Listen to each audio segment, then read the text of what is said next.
We've had to adapt a lot to support our publishers' businesses over the last few years. I would say if there was one word to describe it, it's flexibility. And so we learned pretty quickly you can't be a one-size-fits-all solution anymore. If you look at some of the largest media companies in the world, they're building out their own tech stacks. They want to own certain components of it. So I'll give you an example. If you want to own a mediation layer, we're happy to be more flexible, more modular. We can plug in as a pipe. We can plug in as a server-side ad stitching component. We can be an ad server.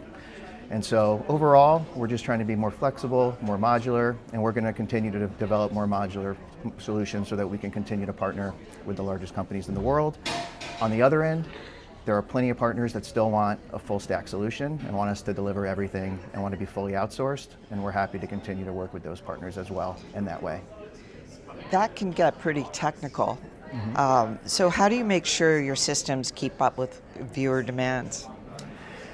Yeah, so I think the ultimate example for viewer demand is live sports, and that's an area we've done a lot of innovation and enhancements on.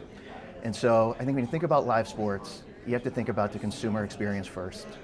And that goes back to TV, right? Like the expectation for the consumer is a beautiful experience between content and ads, no slate, and that's what we want to do for connected TV as well. And to do that, you need great global infrastructure, and that's the area where we've been most focused. We did a study with BCG last year, and 77% of our partners said they need at a minimum to be able to serve 250,000 concurrents, a one-to-one addressable experience.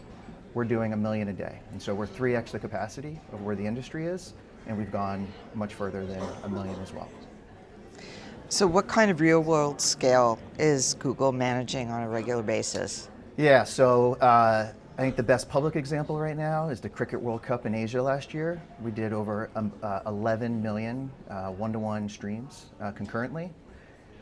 We did it effortlessly, and I have a feeling at the end of the World Cup, we'll probably break that record as well. And how are you helping publishers attract more advertisers? Yeah, so first off, we want to facilitate demand in any way for our publishers, so we're going to continue to work with agencies, with brands, with bidders. But we think a really unique segment for Google is the SMB market.